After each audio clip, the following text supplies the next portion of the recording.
할렐루야. 네, 오늘도 주일 오후 예배에 나오신 귀한 성도 여러분 한 분 한 분 우리 주님의 이름으로 축복합니다. 네, 이 시간 옆에 계신 성도님께 이렇게 한번 인사하겠습니다. 하나님 말씀 잘 들읍시다. 아멘. 네, 이번 주 중에 한가람 축제가 있었죠.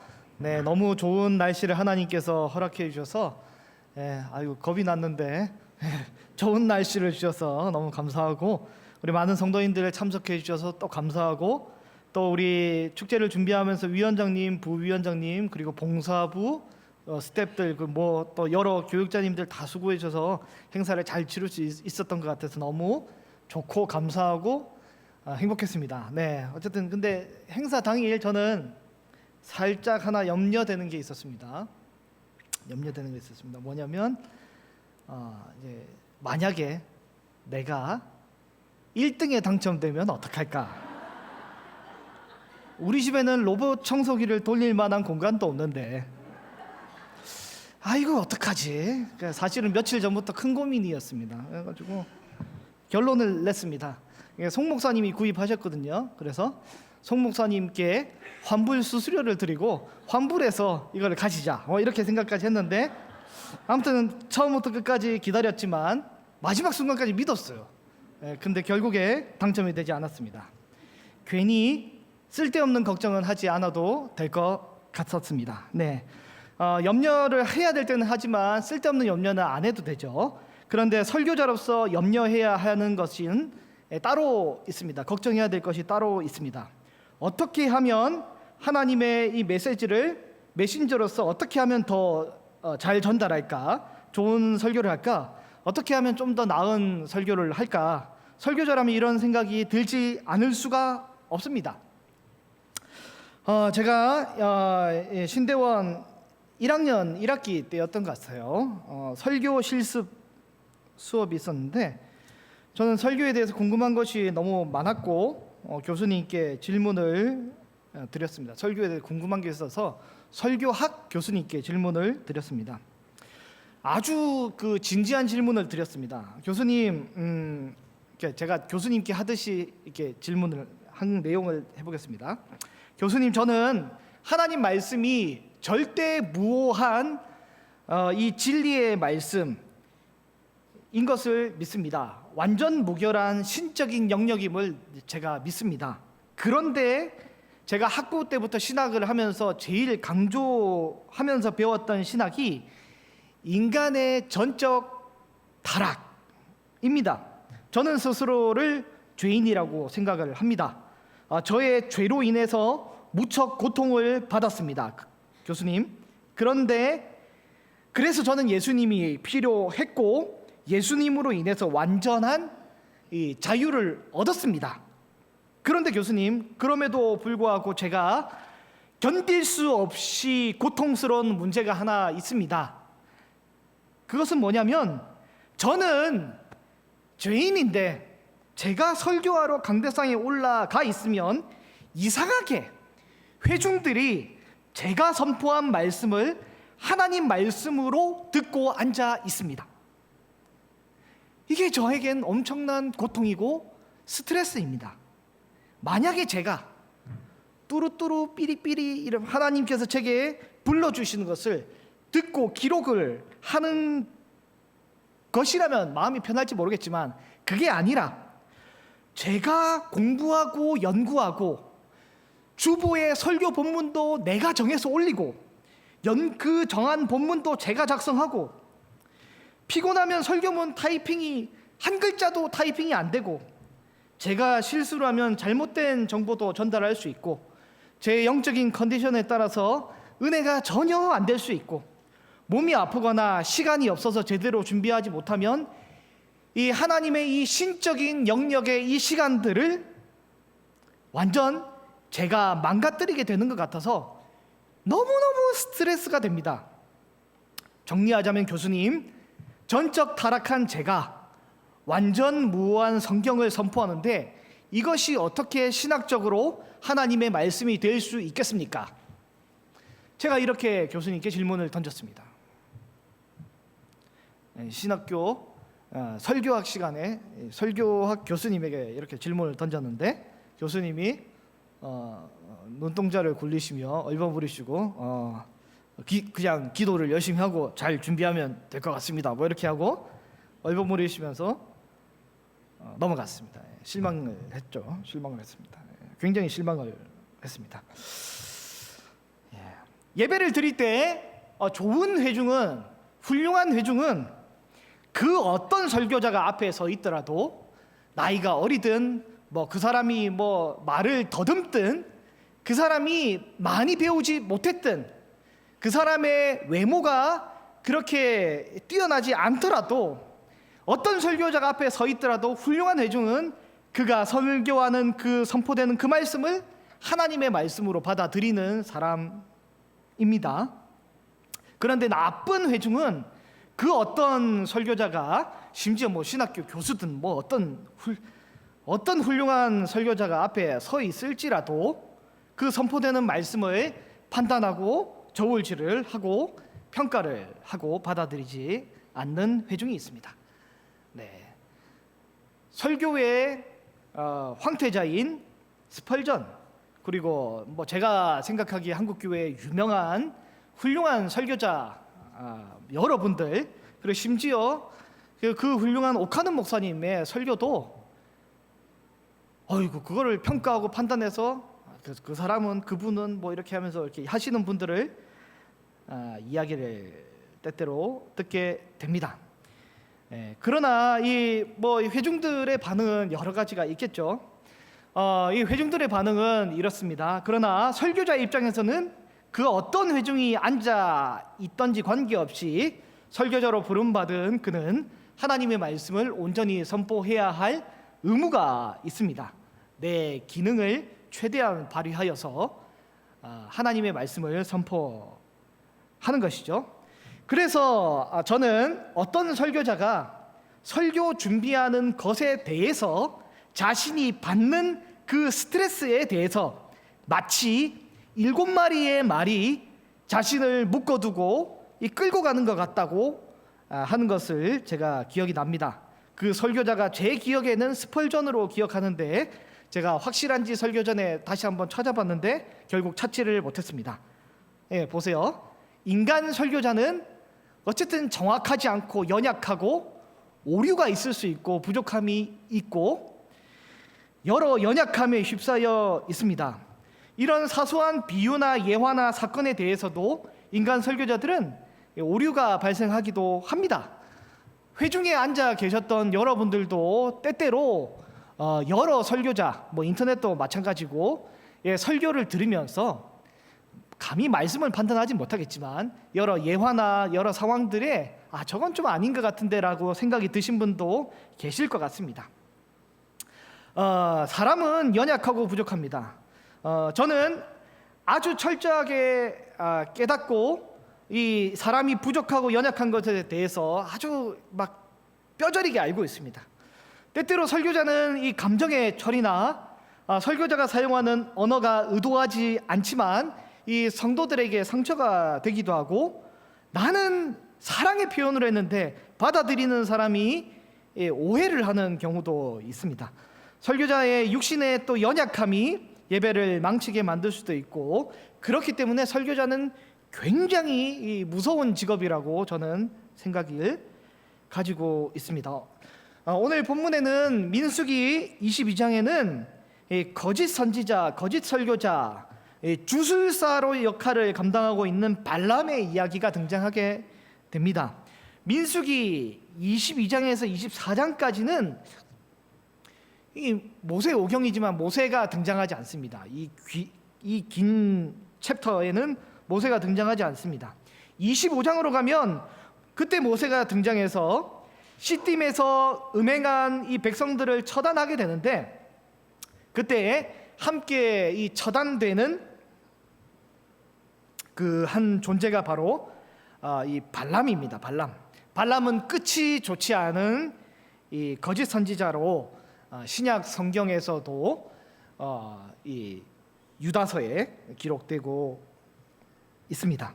발람은 끝이 좋지 않은 이 선지자인데, 그러나 발람의 처음 모습은 그렇게 나빠 보이지 않습니다. 발람이 민수기에서 인용되고 있는 첫 모습이 그렇게 나빠 보이지는 않습니다. 오늘 본문을 한번 배경을 한번 살펴보면 내용이 이렇습니다. 이스라엘 200만 명이 200만 명이면 엄청난 숫자지 않습니까? 지금 모압 평지에 임시 군영을 갖춰서 진을 쳐 있습니다. 60만 명의 남성 군인들과 그의 가족들로 구성된 200만 명이 모압 평지에 임시 군영을 갖추고 있습니다. 하나님께서는 이스라엘 이 백성이 행진할 때 에돔은 에서의 족속이니까 봐줘라, 괴롭히지 말라고 하셔가지고 지금 에돔 길로 광야 길로 우회해서 왔잖아요. 모압과 암몬도 하나님이 룻의 후손이니 신명기에 보니까 괴롭히지 마라 라고 해서 다 이렇게 비껴가가지고 저 위에 있는 요단 동쪽에 이 북쪽에 위치해 있는 이 바산 왕 옥을 말도 안 되는 그 능력으로 초토화시켜 버렸습니다. 다 도륙했습니다. 해렘을 한 거죠. 그리고 다시 내려와서 이제 모압 평지에 임시로 정착해 있는데, 아무리 하나님이 정복을 하지 말라고 말씀을 하셨다 할지라도, 그래서 이스라엘이 돈을 내고 물을 마시고 양식을 사 먹는다고 할지라도 그 땅에 정착해 있는 모압 왕의 입장에서는 굉장히 지금 무서운 것입니다. 200만 명이 지금 우리 평지에 지금 모압 왕의 표현을 따르면 소떼같이 풀을 다 뜯어먹고 있는데 얼마나 무섭습니까?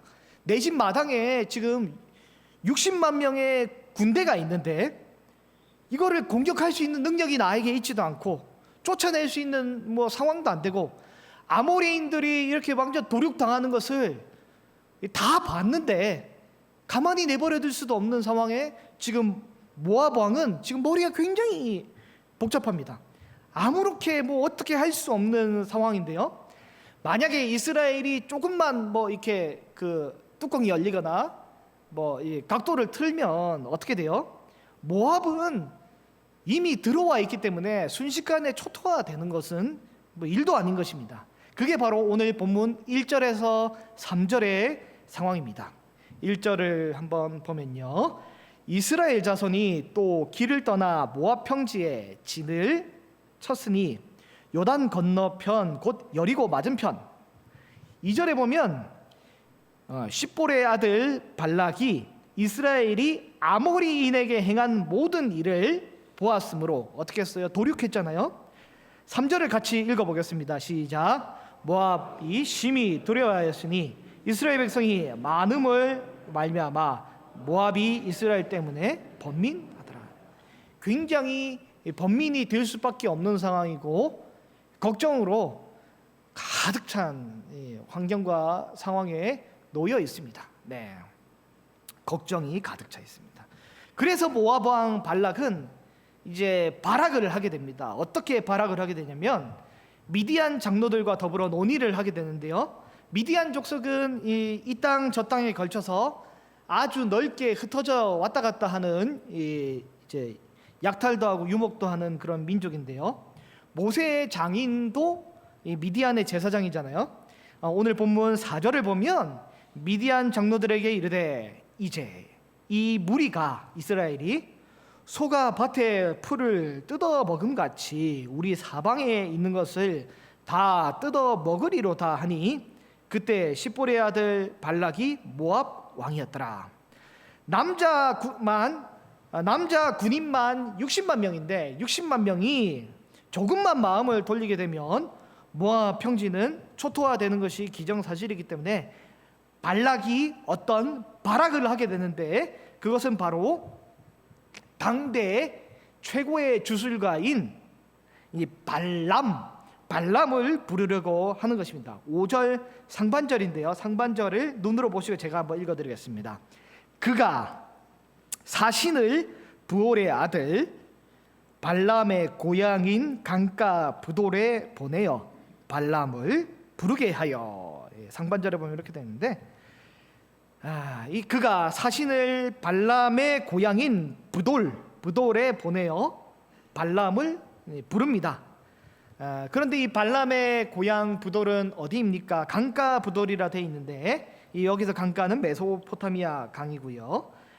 이 부돌은 가까운 것이 아닙니다. 부돌은 팔레스타인 땅에서 640km나 떨어져 있는 상당히 먼 곳입니다.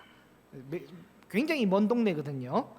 그럼에도 모압 사람들이 아주 멀리 떨어져 있는 이 부돌에 사람을 보내어 발람을 찾으러 갈 정도면 발람은 아마도 그 당시 그 사람들이 그 당시 그 시대 그 지역 주민들이 다 알 만큼 아주 영험한 주술가였을 것 같습니다. 그리고 아주 유명한 사람이고, 그리고 민수기에서 굳이 우리는 하나도 관심이 없는데 민수기에서 굳이 민수기 22장에서 25장까지 이 발람의 내용을 기록할 정도로 그 당시 그 시절 그 지역 사람들에게는 굉장히 유력하고 유명한 사람이었던 것 같습니다.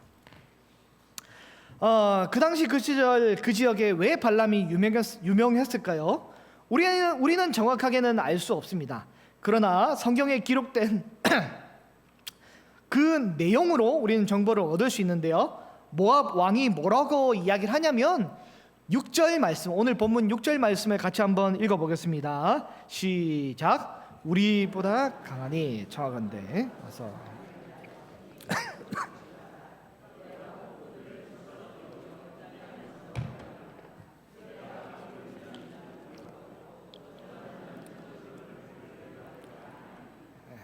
뭐라고 하냐면 그대가 복을 비는 자는 복을 받고 그대가 저주하는 자는 저주를 받는다. 그걸 내가 알고 있다라고 이야기를 하는 것입니다.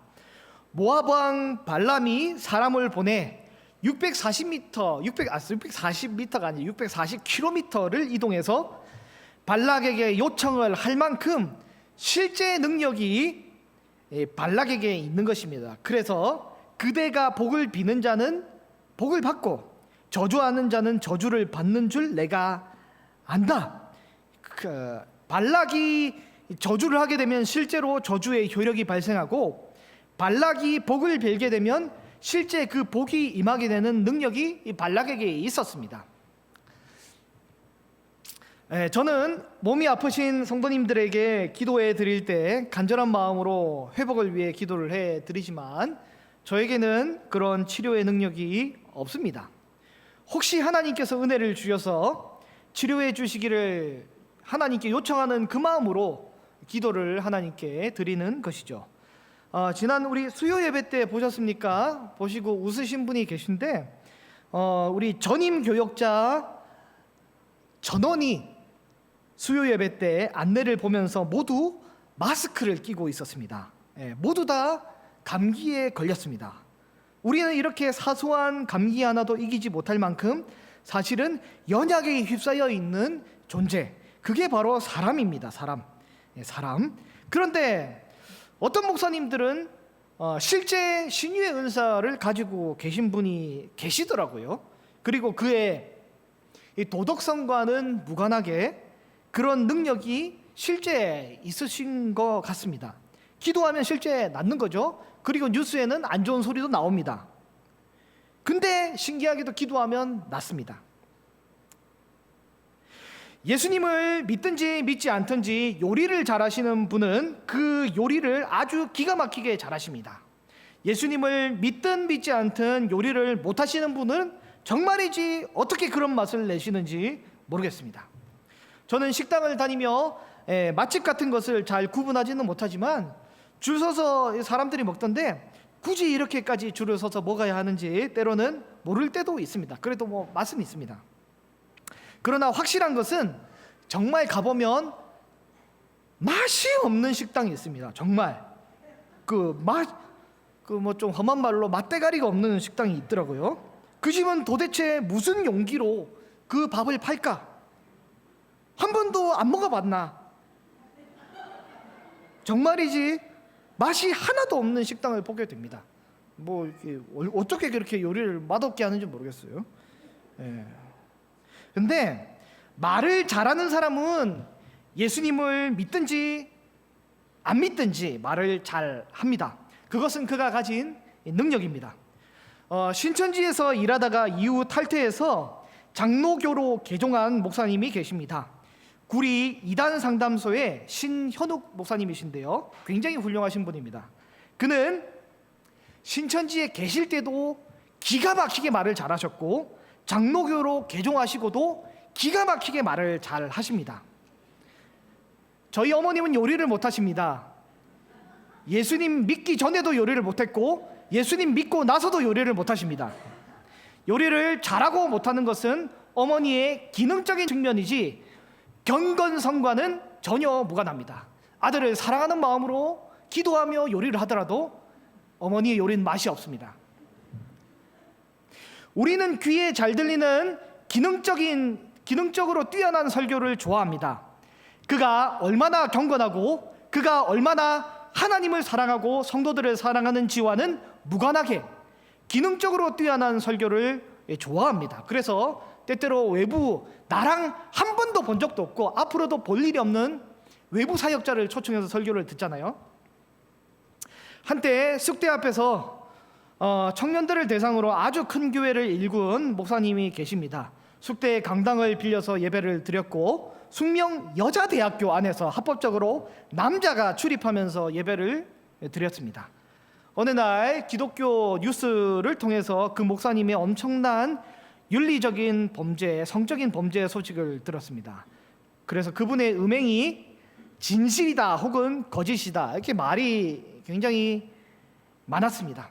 그런데 진실이다 하는 사람들은 여러 가지 피해자들의 증거를 가져와서 진실이다 이야기를 하고, 거짓이다라고 하는 분들의 일부 그런 성도들의 주장이 뭐냐면,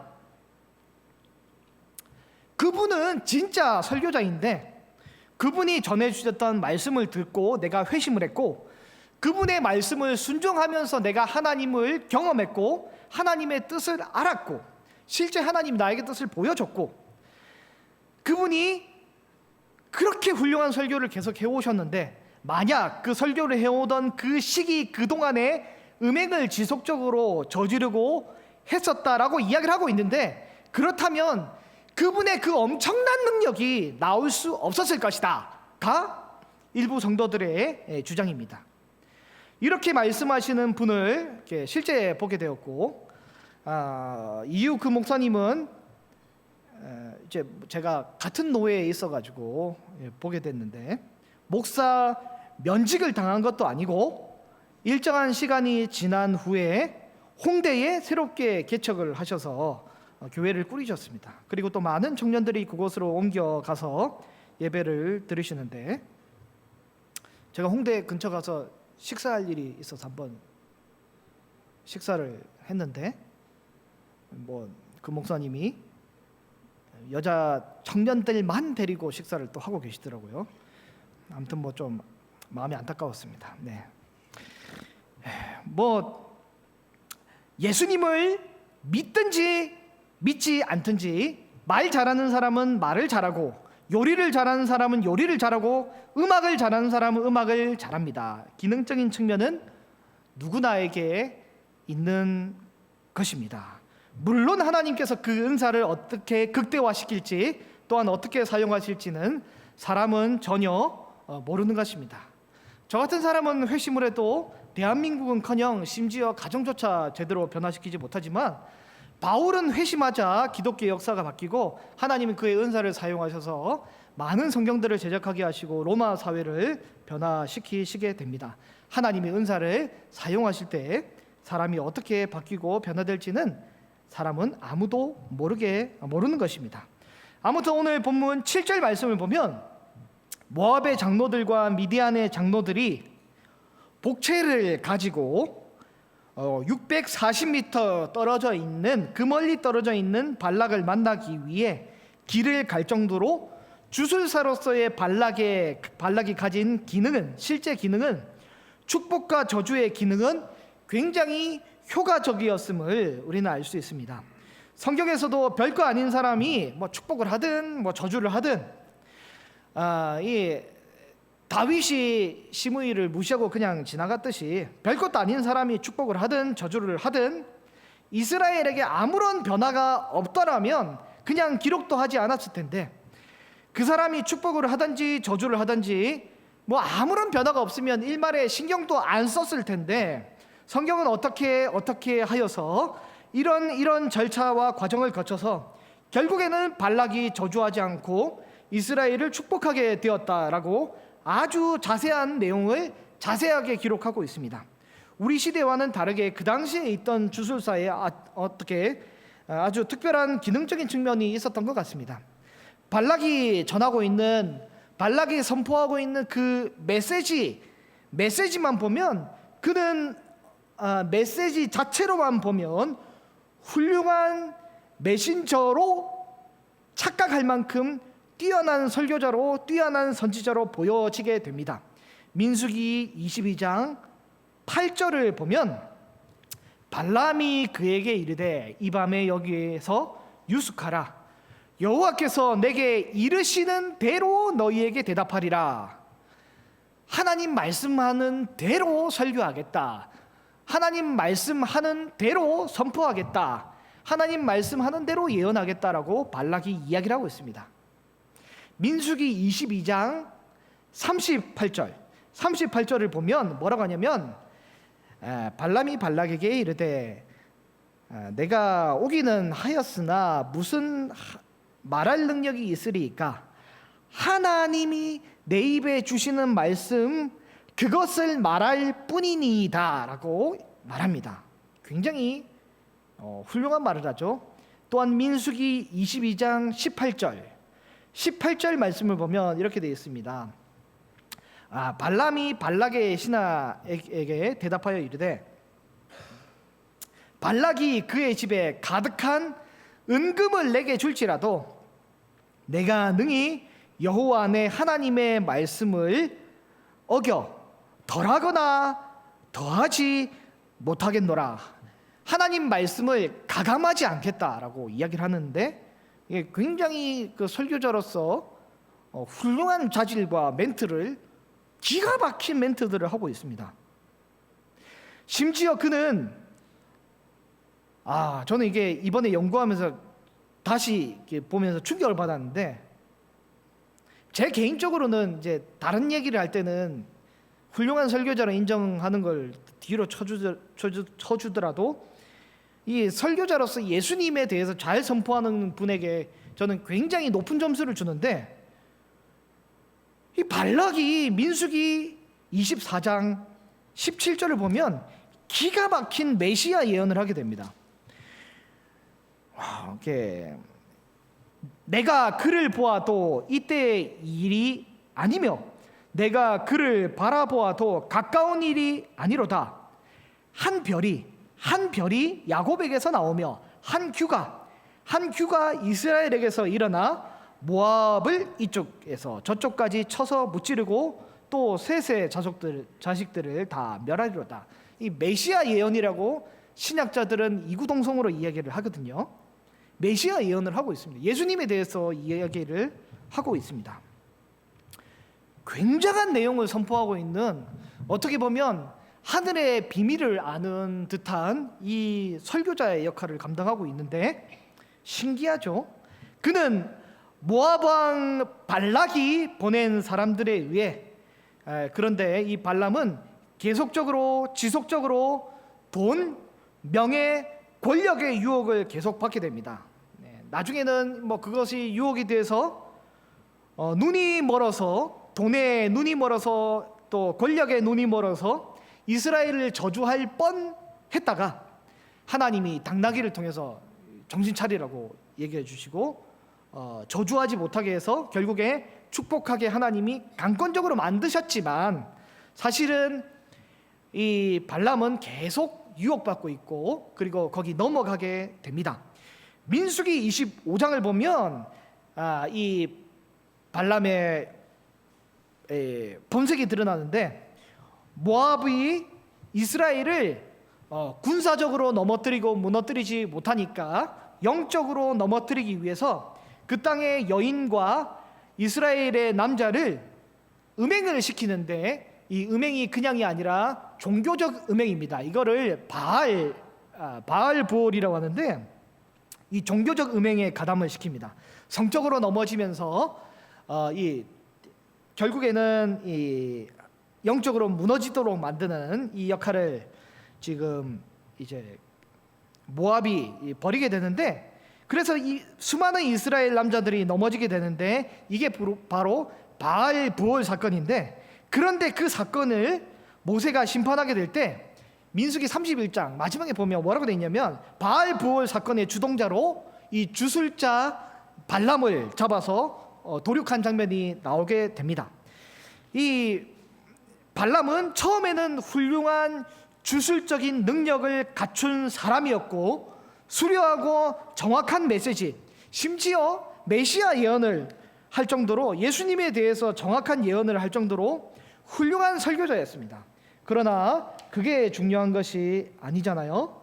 결국에 그는 그의 내면에 있는 본성과 이 악한 이 유혹들을 이기지 못하여서 결국 돈에, 권력에, 정욕에 넘어가서 결국 하나님 앞에 심판받는 그런 사람이 되고 맙니다. 결국에 넘어지게 됩니다.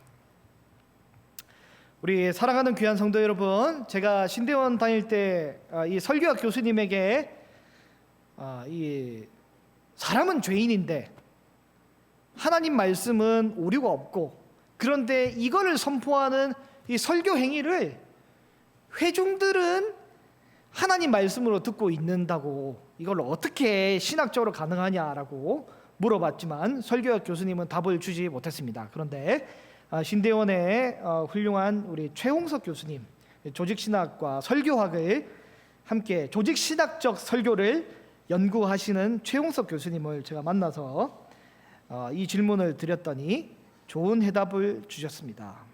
이제 우리 종교개혁가 중에 우리가 제일 잘 맞는 종교개혁자가 칼빈입니다. 칼빈, 우리랑 제일 잘 맞는 칼빈이고, 그와 동시대에 사역했던 이 비슷한 시대의 사역자가 그 쯔빙글리가 있습니다. 쯔빙글리. 그리고 그의 제자가 블링거라는 사람이 있는데, 이 블링거라는 사람이 스위스에서 이 종교 개혁을 하면서 제2 스위스 신앙 고백서를 작성하게 되는데, 거기 보면 이런 내용이 있습니다.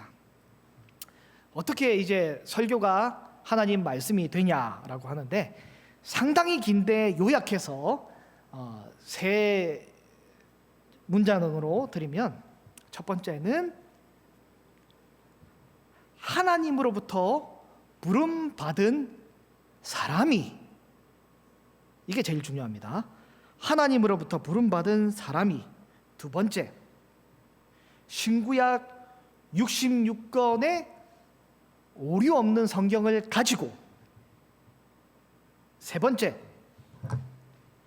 성령의 보호하심으로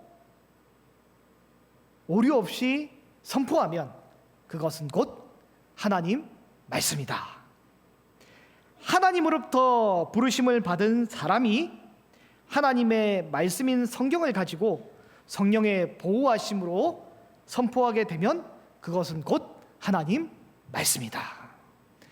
그래서 하나님 말씀을 우리는 전할 수 있고, 죄인이 전할 수 있고, 죄인이지만 우리 성도 여러분은 그 말씀을 들을 수가 있고 하나님 말씀으로 받아도 되는 것입니다.